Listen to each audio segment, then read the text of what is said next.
ठीक है? Yes sir. Good morning all of you. आज हम लोग वर्ग 10 के ऑर्गेनिक केमिस्ट्री की बात करेंगे। जो लेसन 4 चैप्टर का नाम है कार्बन एवं उसके यौगिक, कार्बन एंड इट्स कंपाउंड का स्टडी करने जा रहे हैं।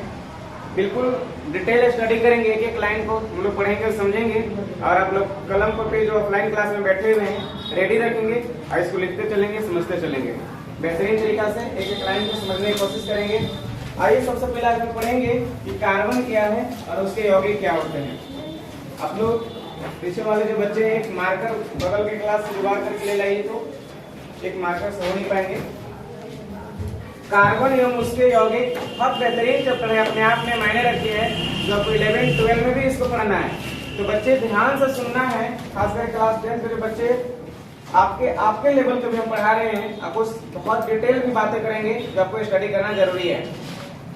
तो carbon and its compound chapter है। सबसे पहले हम बात करेंगे कार्बन किसे कहेंगे, what do you mean by carbon. Okay, carbon क्या होते हैं? वैसे पदार्थ जिसे जलाने के बाद उसमें धुआं निकले, जिसे जलाने के बाद वह ब्लैक हो जाए या उसे गंध निकले, उससे धुआं निकले, ऐसे सारे सब्सटेंस को हम लोग क्या बोलेंगे? कार्बन बोलेंगे। Understand? Clear to all? Yes sir. अगर कोई पदार्थ को अगर हम जलाते हैं, सपोज दैट इस मार्कर को अगर हम जलाएं, तो जलाने के बाद देखिए क्या कि थोड़े समय के बाद इससे धुआं बाहर निकलने लगे। लकड़ी जलाते हैं तो धुआं निकलते हैं, कपड़ा जलाते हैं तो धुआं निकलेंगे, साथ ही साथ उससे कुछ बैड स्मेल आएगा। बाल अपना जलाते हैं, देखिए कभी मुर्गी के रोम वगैरह जलता है, कैसे बैड स्मेल आता है, महकने लगता है। कहीं वो भी कार्बन है। कार्बन को ऐसी समझ लीजिए जिसे जलाने के बाद धुआं उत्पन्न हो रही है, उसे कुछ बैड स्मेल आ रही है, कुछ गंध निकल रही है, जलने के बाद राख उत्पन्न हो रहे हैं, कुछ ढेर सारा हो जा रही है ब्लैक, तो सबके सब क्या है? कार्बन है। Clear to all? Yes sir. Carbon के बारे में समझ गए? Yes sir. तो कार्बन के बारे में एक लाइन शॉर्ट लाइन लिख सकते हैं, वैसे पदार्थ जिसे जलाने पर, उधर दिख रहे हैं, जिसे जलाने पर धुआं क्या बाहर निकलेंगे? धुआं। जिसे जलाने पर धुआं एवं यस कमिंग धुआं एवं गंध निकलती है, धुआं एवं गंध निकलती है। Clear to all? Yes sir. धुआं और गंध निकलेगा, वो कार्बन है। कार्बन का संकेत हम क्या लिखेंगे आगे? कार्बन को सी द्वारा, किसके द्वारा? सी द्वारा सूचित किया जाता है। कार्बन को सी द्वारा सूचित किया जाता है। याद हुए? कार्बन एक ऐसा पदार्थ है जिसे सी से इंडिकेट किया जाता है। सी फॉर कार्बन, जिसका परमाणु संख्या बताइए। 6 बताइए। 14 इसका परमाणु संख्या 6 होती है। कार्बन एक ऐसा तत्व है जिसकी परमाणु संख्या 6 होती है, इसका संकेत C होता है। याद हुए? Yes sir. बताइए इसका द्रव्यमान संख्या बताइए। द्रव्यमान 12 हो गया। अगर द्रव्यमान संख्या की बात करें कार्बन की तो कितना हो जाएंगे? 12। Clear to all? Yes sir. No doubt. परमाणु संख्या 6, द्रव्यमान संख्या 12, और कार्बन में कुछ न कुछ गंध होंगे और उसको जलाएंगे तो कुछ न कुछ धुआएं उत्पन्न होंगी और carbon. Clear everyone? Yes sir. चलिए आगे हम बात करेंगे, कुछ इसके खास बातें करेंगे और कार्बन में क्या क्या पढ़ने हैं। ठीक है? कार्बन के लास्ट वैलेंस इलेक्ट्रॉन कितने होते हैं, कितने बंध बनाते हैं? अगर पूछा जाए बताइए सर कार्बन में कितने बंध होते हैं, कितने बंध होते हैं? तो आपका जवाब होगा 4। फिर क्वेश्चन आएगा, बताइए सर कार्बन क्या है, धातु या अधातु? अधातु। कार्बन अधातु है, ध्यान रहे कार्बन अधातु है। और कार्बन के 4 बंध होते हैं, और कार्बन किस वर्ग का एलिमेंट है उस पर भी हम लोग बात करेंगे। अगर पीरियोडिक टेबल में अगर इसको ढूंढना चाहें, कार्बन परिवार को ढूंढिएगा तो कहाँ मिलेगा बताइए? कार्बन परिवार में है कार्बन सिलिकॉन, काशी गए शंकर पार्वती। एक ट्रिक है बाबू लोग, जिसमें है carbon silicon germanium tin. SN क्या है? टीन। और पीबी क्या है? सीसा। इसी परिवार से बिलोंग करता है आपका कार्बन। कार्बन को बात को थोड़ा सा ध्यान रखें, इस परिवार में बिलोंग करने वाले सिलिकॉन और जर्मेनियम, सिलिकॉन और जर्मेनियम उपधातु हैं। ये क्या है? उपधातु। उपधातु की इंग्लिश में क्या बोलते हैं? Metal wides. मेटल है ना नॉन मेटल है? क्या है? मेटल वाइड्स हैं। अब कार्बन क्या है? अधातु है। आज ध्यान से सुनेंगे। और आपका टीन और पीबी सीसा। आप सीसा के बारे में क्या इमेज करते हैं? जो सीसा आप देखते हैं वो सीसा को आप समझते हैं कि शायद अधातु होगी, लेकिन सीसा धातु है। और टीन भी क्या है? धातु। टीन और सीसा दोनों क्या होते हैं? धातु। Clear to all? आज की क्लास में फाइनली हम लोग इतना स्टडी किए कि कार्बन कहाँ मिलेगा। कार्बन एवरीवेयर मिलेगा। हम में कार्बन है, जितनी भी वस्तुएं दिखाई दे रहे हैं ये सब में कार्बन है, क्योंकि सबको जलाएंगे तो धुआं निकलेगा, गंध निकलेगा, स्मेल आएंगे। मतलब ऑल आर कार्बन। कुछ न कुछ डिपोजिटेड जमा होगा, उससे राख उत्पन्न होंगे। All are carbon. अंडरस्टैंड? तो डिफिनेशन समझ चुके हैं, सी से दिखाते ये भी समझ चुके हैं। इसका परमाणु संख्या 6 होते आप ये भी जाने, द्रव्यमान संख्या 12 होते आप ये भी जाने, और कार्बन में कितने बंद होते हैं 4 आपने ये भी जाना। इसका परिचय भी किया कि कार्बन हमारे सी है और यह वर्ग नंबर 14 में मिलेगा। वर्ग नंबर 14 में तो नाइट्रोजन है, और वर्ग 13 में ये है, 15 में नाइट्रोजन परिवार, 16 में ऑक्सीजन परिवार है, 17 में हाइड्रोजन गैस है, 18 में अक्रिय गैस है। तो कहाँ है ये बताइए? आप इस पर जरूर बताएंगे कि ये जो है किस वर्ग के सदस्य हैं सब। Carbon, silicon, germanium, silicon, PB. ठीक है? आप अगर पीरियोडिक टेबल पर थोड़ा सा अगर ध्यान दिए होंगे, 10th क्लास के बच्चे उम्मीद करते हैं कि नहीं ध्यान दिए होंगे, तो आपको जल्दी से मिल जाएंगे। आप अगर सबसे पहले जाएं तो पहला वर्ग में है, यहाँ से देखेंगे हाइड्रोजन है। हमारे लिए ना करो रब से फरियाद है। हाइड्रोजन है, लिथियम है, सोडियम है, पोटेशियम, रिविडियम, ये सब है। पोटेशियम, रिविडियम है पहले वर्ग में। और दूसरे वर्ग की बात करेंगे तो बेरिलियम से स्टार्ट होते हैं। बेटा, मांगे, कार, स्कूटर, बाबूजी, राजी।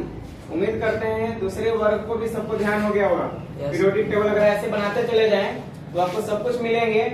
वर्ग 3 में है ब्राउन परिवार। वर्ग 4 में ही है, 14 में आते हैं ऐसे, और वर्ग नंबर 4 ऐसे आते हैं, 14 में आते हैं। ठीक है? 14 को बोलते हैं वर्ग नंबर 14, और 14 को बोलते हैं कार्बन परिवार, और 15 को बोलते हैं नाइट्रोजन परिवार। उसमें देखिएगा पहला में नाइट्रोजन है, और 16 में बोलते हैं ऑक्सीजन परिवार। पहला में 16 है, और 17 में हाइड्रोजन, और 18 में है अक्रिय गैस। आगे बात समझ में? तो कुल मिलाकर के अगर पूछा जाए कार्बन किस वर्ग का तत्व है, तो वर्ग नंबर 14 की। याद हुए? लास्ट घर में कार्बन के कितने इलेक्ट्रॉन? 4। सबके लास्ट घर में इलेक्ट्रॉन कितने हो जाएंगे? 4। इतना जल्दी से छापेंगे तो फास्ट क्लियर, जस्ट इसको मिटाएंगे।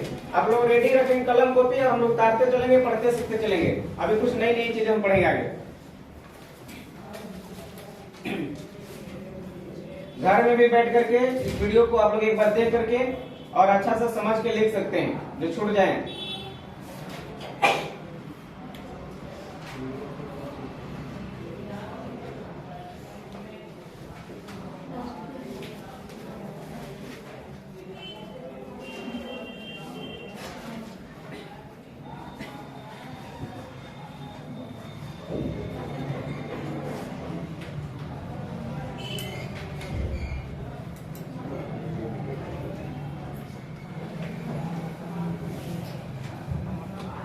कार्बन और उसके यौगिक में नेक्स्ट टॉपिक हम लोग पढ़ेंगे बंध कैसे बनाते हैं। ओके? और जो वेरी वेरी इंपोर्टेंट होगी, यहाँ से बंध बनने की सिलसिला प्रारंभ होती है। यहीं से स्टार्ट होती है कि बंध कैसे बनते हैं। कोई भी कंपाउंड, जल बना ना H2O बना क्यों? प्रश्न है कि नहीं? हाइड्रोजन ऑक्सीजन से क्यों मिलता है, इन बातों का आज हम लोग यहाँ से स्टडी करेंगे। 10 लोग क्या कर रहे हैं बातें, बोलिए।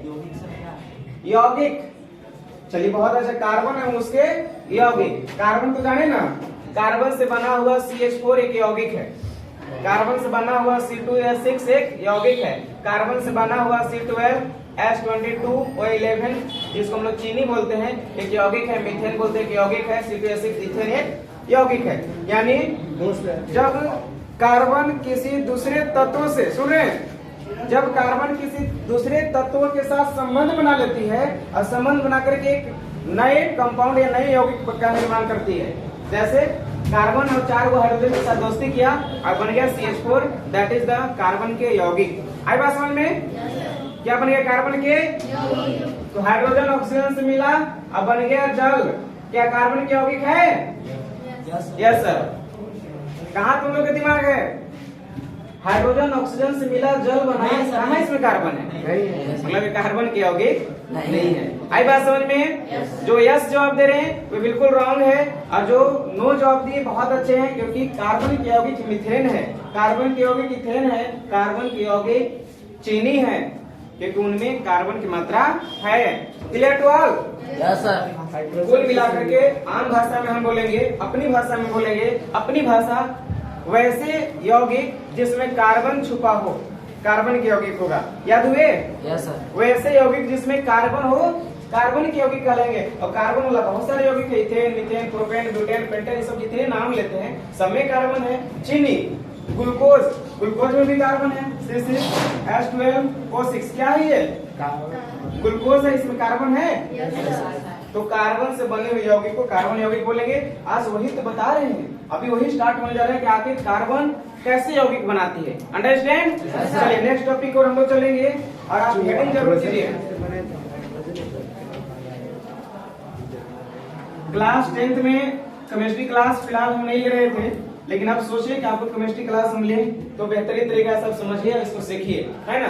और हम बता दें जितने चैप्टर भी पढ़े हैं उन सबसे टफ चैप्टर और इम्पोर्टेंट चैप्टर आपके कार्बन और उसके यौगिक है, जो यहाँ बेस तैयार होती है तो आपको 11 12 दोनों में काम आएंगे, ठीक है। इसलिए बेहतरीन तरीका से पढ़िए और समझिए।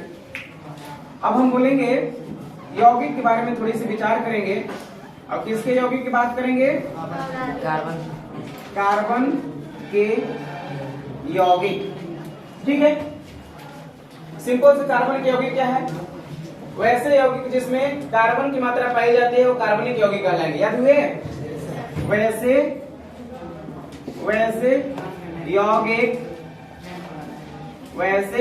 यौगिक जिसमें लिखा हो पढ़ा रहा है, वैसे यौगिक जिसमें C4 कार्बन ना, कार्बन की मात्रा पाई जाती है, कार्बन की मात्रा पाई जाती है, वैसे यौगिक जिसमें कार्बन की मात्रा पाई जाती है कार्बनिक यौगिक कहलाती है, कार्बनिक यौगिक कहलाती है, कार्बनिक यौगिक कहलाती है।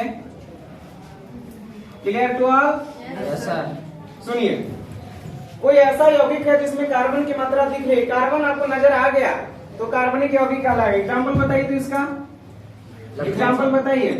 CH4 है कार्बन, इसे क्या नाम से जानते हैं, इसको हम लोग मीथेन बोलते हैं। बताइए दूसरा C2H6, इसे क्या बोलते हैं, इथेन बोलते हैं। बताइए C12H22O11, इसे क्या बोलते हैं, चीनी। सबको याद होनी चाहिए फॉर्मूला। आज क्लास पर हम नेक्स्ट क्लास में पूछेंगे कि इसको क्या बोलते हैं, बताइए। चीनी क्या है, चीनी। खा लेना है, थोड़ी सी टेस्टी करके देख लेना है, देखो उसमें कार्बन की मात्रा है, समझे। C12H22O11 चीनी। और ग्लूकोज को बताइए H12O6, that is the glucose. Clear to all, सभी में कार्बन है, मतलब सब कार्बनिक यौगिक हैं। फास्ट उतारेंगे, जितना हो सके उतना फास्ट लिखेंगे। कार्बन के यौगिक भी अभी आप देख रहे थे और कार्बन के नए नए यौगिक भी हम लोग बनाने सिखाएंगे।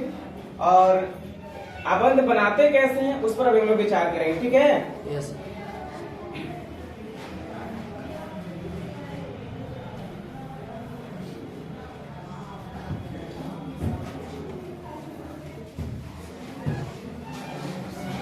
डेफिनेशन लिख लीजिए, थोड़ा कलम फास्ट लाइए।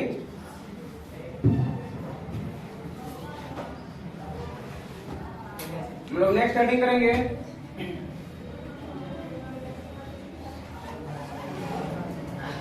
एक्चुअल में आबंध बनते कैसे, इस पर एक छोटा सा हम बात करेंगे अभी।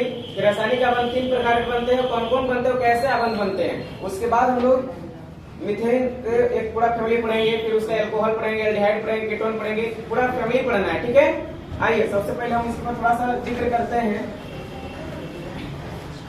आबंध के प्रकार क्या पढ़ेंगे, आबंध के प्रकार। आखिर कंपाउंड है तो आबंध तो बनाते होंगे ना, कैसे बनाते हैं उनके बारे में थोड़ी सी हम लोग चर्चा करेंगे। आबंध के प्रकार इंग्लिश में बोलेंगे types of bond. Types of bond. Bond क्या होता है?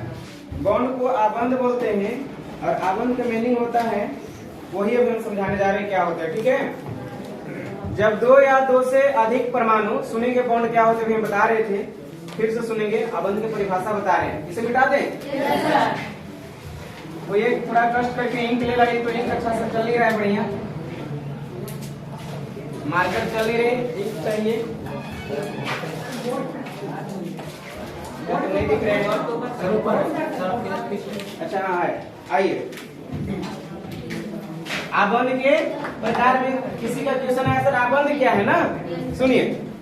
जब 2 परमाणु आपस में इलेक्ट्रॉन को शेयरिंग कर या आपस में इलेक्ट्रॉन को आदान प्रदान कर हमेशा हमेशा के लिए एक दूसरे के साथ बंध जाती है, तो इसे हम आबंध कहेंगे। नई बात समझ में आया? नहीं आया?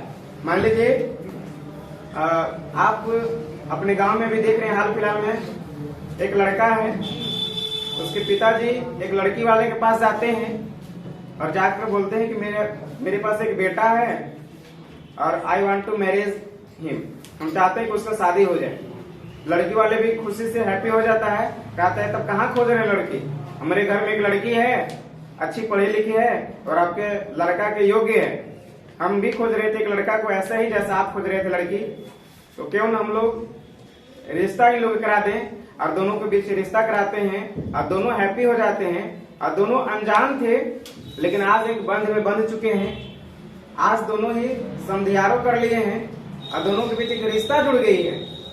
बंध पहले से था कुछ भी नहीं थी, लेकिन आज दोनों के बीच एक बॉन्ड हुआ कि भैया अब छोटा मोटा गलती सही भी हुआ, हम लोग रिश्तेदार हैं, हम लोग एक दूसरे को समझेंगे, दूसरे को समझाएंगे भी, और जब जरूरी पड़ेगा तलातम जुतम भी होगा है ना। ये होता है आबंध, और वहां पर क्या हो जाते हैं, आबंध बन जाते हैं। आबंध बना कैसे, संधि के चलते नहीं बना है, वहाँ लड़का और लड़की के चलते आबंध बने हुए हैं। वहाँ इलेक्ट्रॉन का आदान प्रदान हम लोग यहाँ सीखेंगे, और वहाँ लड़का और लड़की का आदान प्रदान हुआ। अब उस घर में जाएगा लड़का ससुराल समझ करके, और उसको भी अपना ही घर समझ करके वहाँ बैठेगा, खाएगा, पिएगा और रहेगा।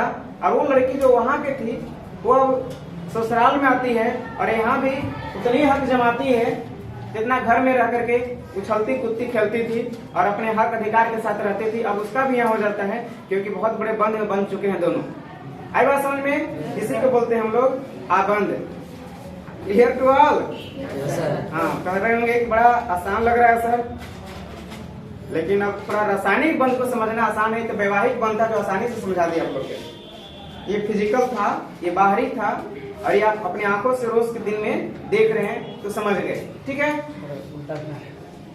चलिए, कभी कभी हम लोग भी भुला जाते हैं। ये लेफ्ट साइड में खुलते हैं ना।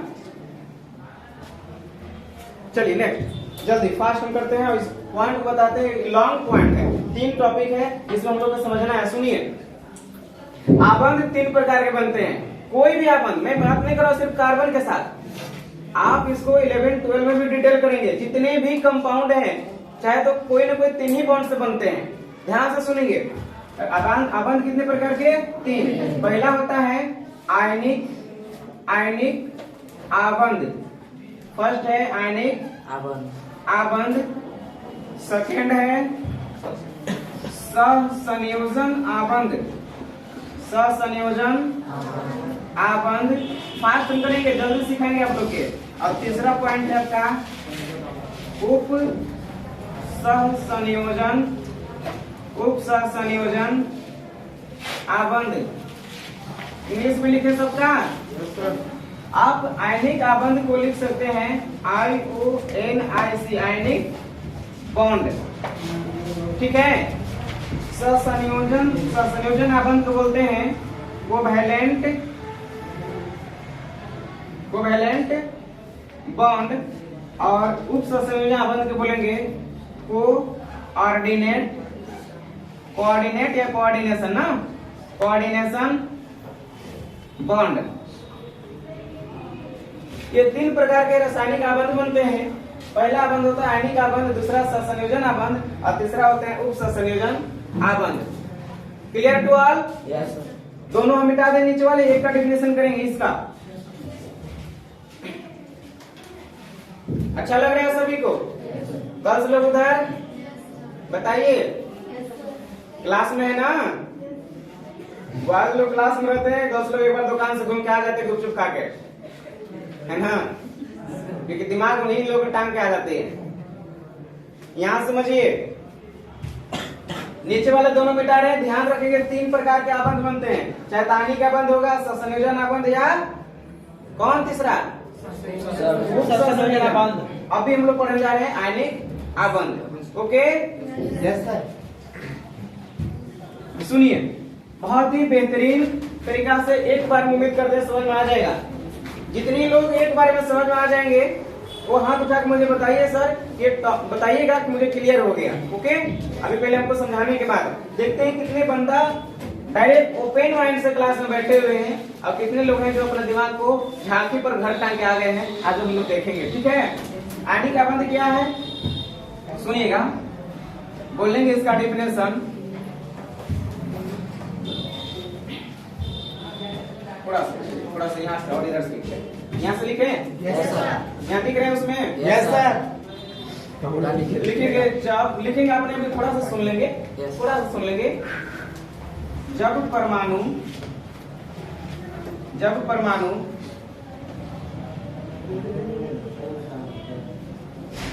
अक्रिय या निष्क्रिय, अक्रिय या निष्क्रिय या उत्कृष्ट गैस जैसा बनने के लिए, उत्कृष्ट गैस जैसा बनने के लिए, यहां लिख रहे हैं बनने के लिए, अंतिम इलेक्ट्रॉन, बनने के लिए अंतिम इलेक्ट्रॉन, E4 इलेक्ट्रॉन बढ़ा देंगे, अंतिम इलेक्ट्रॉन का आदान प्रदान जानते हैं, लेगा या देगा, आदान प्रदान यानी यहाँ पर करेगा, क्या ट्रांसफर करेगा, आदान प्रदान करती है, आदान प्रदान करती है, तो उसे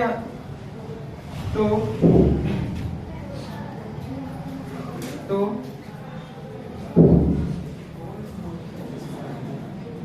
आयनिक आबंध का निर्माण होता है। तो आयनिक आबंध का निर्माण होता है, आयनिक आबंध का निर्माण होता है। एकदम क्लियर और साफ सुथरा लैंग्वेज में लिखा हुआ है। आपको ये लैंग्वेज थोड़ी सी टफ यहाँ पड़ी होगी कि सर अक्रिय क्या, निष्क्रिय क्या, उत्कृष्ट क्या है, अदरवाइज कुछ भी नहीं है। आइए, देखने में जो हार्ड लगते हैं वो होते नहीं है। बहुत ऐसे चीज है जो देखने में सख्त लगते हैं लेकिन बहुत ही नाजुक होता है। आइए इस चीज को समझते हैं हम। पहले 2 वर्ड है, इस पर विचार हम लोग करेंगे। इसमें कौन कौन नया वर्ड इसमें आया है वो देखेंगे। एक आया है अक्रिय, दूसरा निष्क्रिय और तीसरा उत्कृष्ट। ये तीनों एक ही हैं, ये तीनों या सिंबल लगा, यहाँ भी आ लिखी हुई, मतलब तीनों क्या है, एक ही है। सुन लीजिए क्या है, बता रहे हैं पहले हम। वर्ग नंबर 18 में पीरियोडिक टेबल अगर आप उठा के देखें तो वर्ग नंबर 18 में, वर्ग नंबर 18 में अक्रिय गैस का एक लिस्ट है और उसमें है हीलियम, सॉरी उसमें है हीलियम ना, helium, neon, argon, krypton, xenon और रेडॉन। ध्यान से सुनेंगे, बेहतरीन तरीका से समझा रहे हैं। बंद बनना स्टार्ट कहां से हो रही है वो हम बेसिक चीज बता दे रहे हैं हमारे लिए। हे नानी आराम कर जिंदा रहेगी। अगर आपसे कोई पूछा बताइए सर अक्रिय गैस कौन कौन है जो किसी से क्रिया नहीं करती है, किसी से दोस्ती नहीं करती है, किसी से रिश्ता नहीं करती है, बताइए। उसको समझारू करने की जरूरत नहीं है, उसको खुद का शादी विवाह करने की जरूरत नहीं है। वह पीरियोडिक टेबल में कौन कौन सा एलिमेंट है? आपका जवाब होगा helium, neon, argon, krypton, xenon और रेडॉन। याद हुए? 1 से 18 नहीं, ये वर्ग नंबर 18 में है, लास्ट पीरियोडिक टेबल के लास्ट में है ये। Helium, neon, argon, krypton, xenon और रेडॉन। और सुनिए और सुनते रहिए, सबका वैलेंस इलेक्ट्रॉन 0 होती है, सॉरी सबका वैलेंस इलेक्ट्रॉन 8 होती है और सबकी संयोजकता 0 होती है। आपको विश्वास नहीं है तो थोड़ा देखे, हीलियम है, हीलियम के परमाणु संख्या कितने होते हैं? 2। इसका लास्ट घर में कितने हुए? 2। नियॉन के कितने होते हैं? 10। नियॉन के परमाणु संख्या 10। पहला घर में 2 और लास्ट घर में 8। लास्ट घर में 8 है तो उसकी संयोजकता 0 हो जाएगी। मतलब किसी से, जिसके घर में लास्ट में 8 रहे वो किसी से दोस्ती, किसी से रिश्तेदारी, किसी से बंध नहीं बनाते। इतना बात याद रहेगा? Yes sir. तो बताइए किसके घर में भी आर्गन 18 है, 18 है तो पहला घर में 2, 8, 10 और 8, 18। लास्ट घर में 8 है, इनके भी लास्ट घर में 8 होंगे, इनके भी लास्ट घर में 8 होंगे, इनके भी लास्ट कक्षक में 8 इलेक्ट्रॉन होंगे। अमित बाबू थोड़ा सा गौर कीजिए, जितने तत्वों के लास्ट में 8 होगा वह किसी से भी रिएक्शन नहीं करता। इतना बात हुआ समझ में? जो किसी से क्रिया न करे उसको क्या अक्रिय कहने में गुनाह है? नहीं सर। जो किसी से क्रिया न करे उसको निष्क्रिय कहने में कोई दिक्कत है? नहीं सर। कोई जो किसी से न क्रिया करे उसी को उत्कृष्ट कर रहे हैं। उत्कृष्ट अच्छा है वो, किसी से कोई लफड़ा शूटिंग वाला में नहीं है, वो प्लस है ना माइनस है, ना इलेक्ट्रॉन घट रहा है ना बढ़ रहा है, ऐसे को उत्कृष्ट बोलते हैं। क्या बोल रहे हैं? उत्कृष्ट गैस है। तो ये सब कुछ इसी को बोल रहे हैं। इतना जो 5 एलिमेंट आपको दिखाई दे रहे हैं, 3, 6 एलिमेंट जो भी हैं, सबको हम लोग नोबेल गैस बोलते हैं।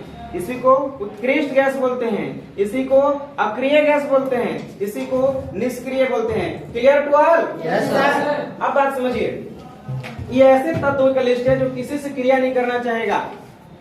बताइए ऐसा लिस्ट हर कोई होना चाहता है कि नहीं? उस लिस्ट में जाना चाहे कि नहीं? जिसमें कोई टेंशन नहीं है, कोई लफड़ा शूटिंग नहीं है, कोई परेशानी नहीं है, कोई झंझट नहीं है, हर कोई वैसा होना चाहता है।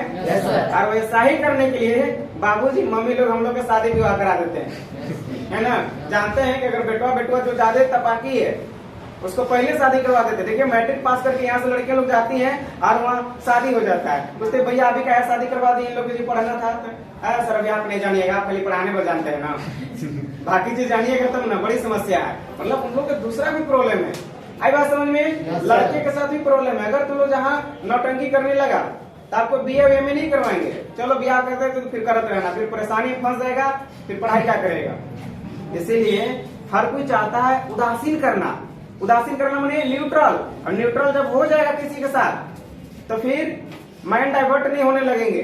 एक जगह माइंड कंजर्व हो जाएगा, यहाँ पर रुक जाएगा। जैसे लास्ट घर में अष्टक हो गया, अष्टक हो जाना मतलब अब किसी प्रकार के इधर उधर माइंड विचलित नहीं होंगे, क्योंकि लास्ट घर में किसी प्रकार के कोई इलेक्ट्रॉन नहीं बचते हैं। आइए अब हम यहाँ समझाएंगे तो समझ में आएगा, ठीक है? इसका एक ट्रिक है बाबू, सुपर ट्रिक, मेरे तरफ से ट्रिक सुन लीजिए। हे नानी आराम कर, हे नानी आराम कर जिंदा रहेगी। भैया नानी के लिए हमने दुआ भी कर ली और मुझे याद भी हो गया। कितना बेहतरीन है। विकास को भी थोड़ा सा समझ में आ रहा है कि शायद अब याद कर लेना चाहिए हमें। याद हो गया? चलिए हे नानी आराम कर जिंदा रहेगी। अब सुनिए, जब अब तो डिफिनेशन समझ में आ जाएगा, ये सब एक ही है ना? लेकिन जब परमाणु अक्रिय, निष्क्रिय या उत्कृष्ट गैस जैसा बनने के लिए सब कोई उनके जैसा बनना चाहता है, चाह रहे ना, मैंने उसके जैसा बनना का मतलब लास्ट घर में या तो 2 ले लाएगा या लास्ट घर में 8 लाएगा। उनके जैसा बनने का मतलब यही हुआ। भैया मान लीजिए सोडियम है तो परमाणु संख्या 11 है, तो 2 8 10 1 11, लास्ट घर में 1 है ना। वो बेचारा चाहेगा कि हमारे लास्ट घर में 2 या तो हमारे लास्ट घर में 8 हो जाए। अष्टक पूरा करना चाहता है, सब उनके जैसा बनना चाहता है। सबका रोल मॉडल है। रोल मॉडल जानते हैं आप, सबका भी कोई ना कोई एक हीरो है, कोई एक रोल मॉडल है, आप जिनके जैसा बनना चाहते हैं। आपने कितने लोग ने अभी तक सपना देखा होगा शायद हम एपीजे अब्दुल कलाम के जैसा सादगी जिंदगी बिताएंगे। कितने लोग ने देखा होगा कि शायद हम महात्मा गांधी की तरह अपनी लाइफ को बिताएंगे। और कितने लोग ने रोल मॉडल के रूप में हीरो हीरोइन को भी माना है ना। अब बनना चाहते हैं, उसके जैसा होना चाहते हैं, एक्टिंग करते हैं। किसी ने अपने पेरेंट्स के जैसा बनने के वादा किया, किसी ने नेता अभिनेता के जैसा बनने के प्रण कर लेता है। बात समझ रहे हैं? तो सारे एलिमेंट इनके जैसा बनना चाहते हैं और उनके जैसा बनने में ही बनना चाहते हैं और उसी के क्रम में इनको दोस्ती हो जाती है किसी न किसी से। ठीक है, आइए समझिए यहाँ डेफिनेशन। जब परमाणु अक्रिय गैस या निष्क्रिय गैस या उत्कृष्ट गैस बनने के लिए अंतिम इलेक्ट्रॉन का आदान प्रदान करते हैं, अंतिम घर के इलेक्ट्रॉन का आदान प्रदान करती है, तो उसे आयनिक आवरण का निर्माण होता है। Clear to all? लिख ले, मिटा दें? नहीं लिखे? जल्दी फास्ट लिखिए। ये भी लिखिए और उस जगह नोट में उसको भी लिखिए एक जगह, वो दाहिने साइड में जो लिखा हुआ है अक्रिय गैस है। आइए इसको ऊपर में हेडिंग यहाँ पर लगा दीजिए। क्या लिख देंगे इसमें? लिख दीजिए अक्रिय गैस या इसी को बोलते हैं हम लोग नोबेल गैस या इसी को बोलते हैं उत्कृष्ट गैस। ये सब लिख लीजिए।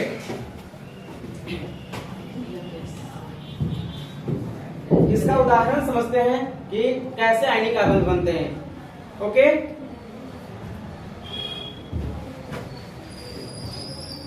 आयनिक आबंध कैसे बनते हैं उस उदाहरण के माध्यम से आज हम लोग सीखेंगे कि आयनिक आबंध कैसे बनते हैं। देखिए मेरे साथ बताएं। ये सिर्फ डिफिनेशन लिखे, बाद में उसको लिख सकते, उधर हम नहीं मिटा रहे हैं, सिर्फ डिफिनेशन मिटा दें। Yes sir. सुनिए और ध्यान से सुनिए। आयनिक आबंध का डिफिनेशन सबको दिमाग में हुआ? एक बार हम रिपीट कर दे रहे हैं। जब परमाणु अक्रिय गैस जैसा बनने के लिए अपने अंतिम कक्ष से इलेक्ट्रॉन आदान प्रदान करती है, या तो लेती है या इलेक्ट्रॉन देती है, तो इस क्रिया को हम लोग बोलते हैं आयनिक आबंध। आयनिक आबंध का बनता है, जैसे एग्जांपल समझिए मेरे साथ। अगर मेरे पास सोडियम क्लोराइड है तो क्या एक यौगिक है? सोडियम क्लोराइड एक यौगिक है, भले कार्बनिक यौगिक नहीं है लेकिन यौगिक है ना। अभी नहीं यौगिक के बारे में पूछेंगे, बाबू बताइए कौन प्रकार का आबंध है इसमें? आयनिक आबंध। तो इसमें आपका 3 ऑप्शन रहेगा, आयनिक आबंध, सहसंयोजन आबंध, उप सहसंयोजन आबंध, और एक रहेगा कोई नहीं। आप किस में जवाब देंगे? आयनिक आबंध। तो क्या आयन बनता हुआ अभी दिख रहा है? चलिए, दिख रहा है तो ऑल द बेस्ट। नहीं दिख रहा है थोड़ा सा मेरे साथ देखिए, दिखने लगेगा। अगर हम सोडियम क्लोराइड की बात करें तो यहाँ लिख देंगे सोडियम, लिख दें? Yes sir. और यहाँ लिखते हैं क्लोरीन। अब बताइए सोडियम का परमाणु संख्या कितने होते हैं? 11। पहला घर में 2, लास्ट में 8 10 और लास्ट घर में 1। कितने लास्ट घर में इलेक्ट्रॉन? तो अंतिम घर के इलेक्ट्रॉन को क्या बोलते हैं पता है? इसको बोलते हैं हम लोग अंतिम कोष लिखे थे या अंतिम कक्ष लिखे थे। इसको अंग्रेजी में बात करें तो बोलते हैं वैलेंस इलेक्ट्रॉन। क्या बोलते हैं? Valence electron. कुछ लोग बात कर रहे हैं, वे लोग बिल्कुल खसारे में जा रहे हैं। वैलेंस इलेक्ट्रॉन, अंतिम घर के इलेक्ट्रॉन को क्या बोलते हैं? और अंतिम के छोड़ करके बाकी जो इलेक्ट्रॉन है, इन दोनों के जोड़ने से जो इलेक्ट्रॉन बनते हैं उसको बोलते हैं कोर इलेक्ट्रॉन। आपको यहाँ से भी एग्जाम में आएंगे और आए हुए हैं, पूछा हुआ सोडियम में कोर इलेक्ट्रॉन कितनी है? अब पहला ऑप्शन में 2, दूसरा में 8, तीसरा में 10 और चौथा में 1। कितना? देखिए 2 मारे जवाब। हम बोले कि इसको छोड़कर बाकी जो हुए इनके जोड़ देंगे तो कोर इलेक्ट्रॉन बनते हैं। 8 और 2 10, 8। दोनों को क्या बोलते हैं? कोर इलेक्ट्रॉन, और लास्ट वाला को बोलते हैं अंतिम इलेक्ट्रॉन यानी वैलेंस इलेक्ट्रॉन। ये दो बात याद हुए सभी को? अगर मान लीजिए मेरे पास मैग्नीशियम है, परमाणु संख्या 12 हुए, तो 2, 8, 10 और 2, 12। पूछेंगे आप लोग वैलेंस इलेक्ट्रॉन कितने हैं? 2। अब कोर इलेक्ट्रॉन कितने हैं? याद हुए? Clear to all? जब भी अगर ऐसा क्वेश्चन पूछा जाए तो इसको ध्यान रखेंगे। सारा हम बंद बनाते हुए दिखा रहे हैं। बोलिए कोर इलेक्ट्रॉन मतलब, कोर इलेक्ट्रॉन याद रखिएगा, अंतिम इलेक्ट्रॉन को छोड़कर बाकी सब पीछे वाले के जोड़ कोर इलेक्ट्रॉन कहलाती है।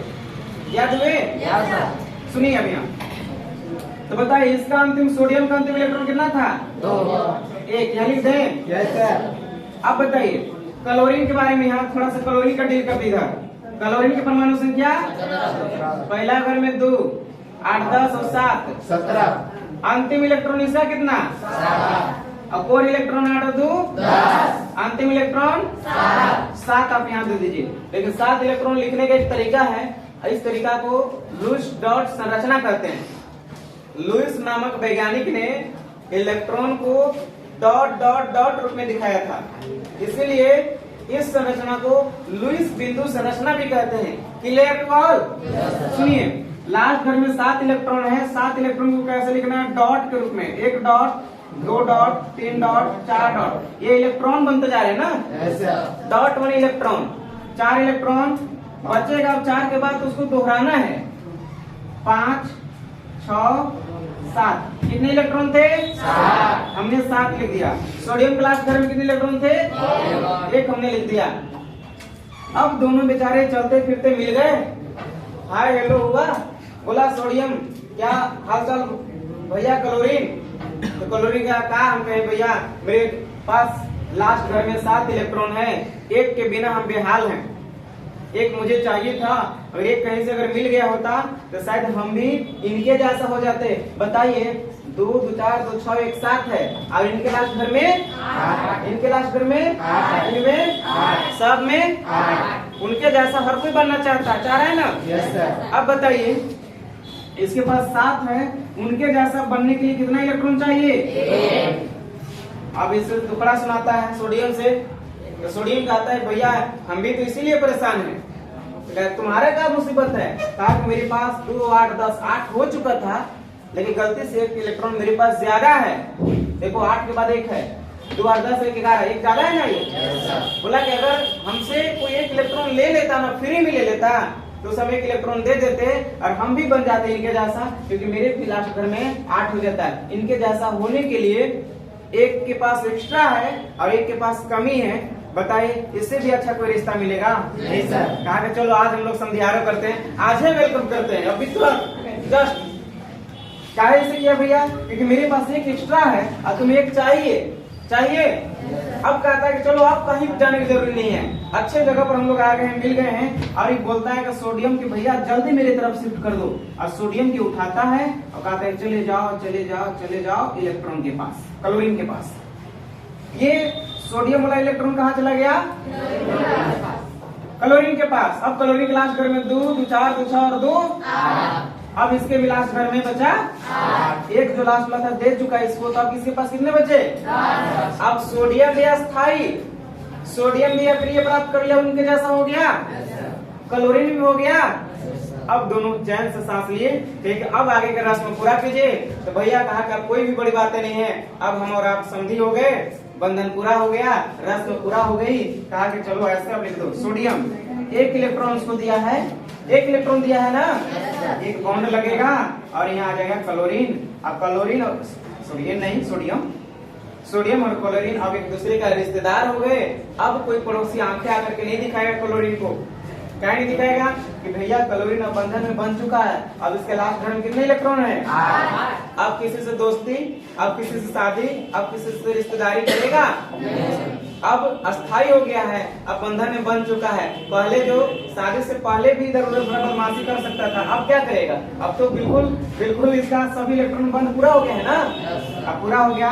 एक्चुअली ये आबंध जो बना है यही आबंध कहलाएगा आयनिक आबंध, आयनिक आबंध। Clear to all?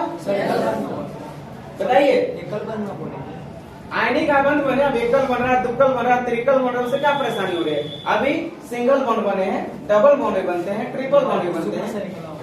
उसी को सर एकल आबंध बोलते हैं, सिंगल बोलते सिंगल है इसलिए एकल बोल रहे हैं, डबल होता तो द्विआबंध बोलते हैं, तीन होता ट्रिपल बोलते हैं। लेकिन अभी हम लोग वो नहीं पढ़ रहे, हम लोग पढ़ाने का उद्देश्य मेरा है कि आप आयनिक आबंध समझे। आयनिक का मतलब क्या हुआ?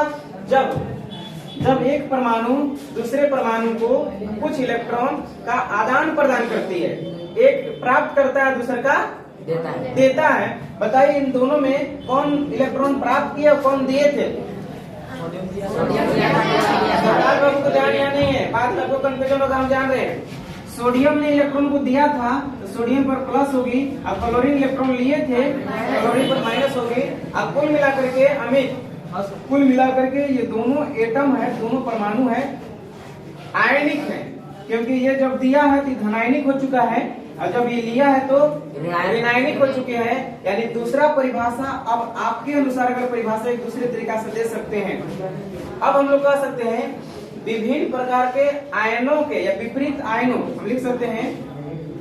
ये अपना परिभाषा छोटा परिभाषा लिख रहे हैं ना, विपरीत आयनों, विपरीत माने उल्टा, एक धनात्मक तो दूसरा का तो विपरीत आयनों के बीच, विपरीत आयनों के बीच बने हुए आबंध को क्या कह दीजिएगा? आबंध को आयनिक आबंध कहेंगे, आयनिक आबंध कहते हैं। इसको बोलने में कोई दिक्कत है? आयनिक आबंध कहते हैं। Clear to all? अब उतना बड़े परिभाषा की जरूरत नहीं है, अब हम शॉर्ट लेंगे जो बोल सकते हैं कि धनात्मक और ऋणात्मक, किसी को बोले विपरीत आयन है ना, प्लस दूसरा माइनस, विपरीत आयन के बीच बनने वाले बॉन्ड को आयनिक बॉन्ड कहेंगे। Clear to all? जल्दी फास्ट करिए, आयनिक आबंध आप लोग सीख चुके हैं। वो लाइट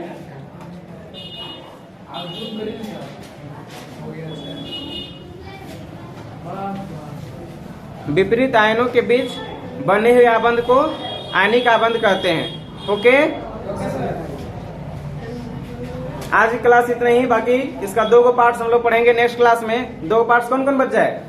उप संयोजन आबंध और सहसंयोजन आबंध के बारे में हम लोग स्टडी करेंगे और पूरा डिटेल एक ही वीडियो में दोनों को कर लेंगे। आज क्लास इतना ही पर हम ड्रॉप कर रहे हैं। Thank you very much.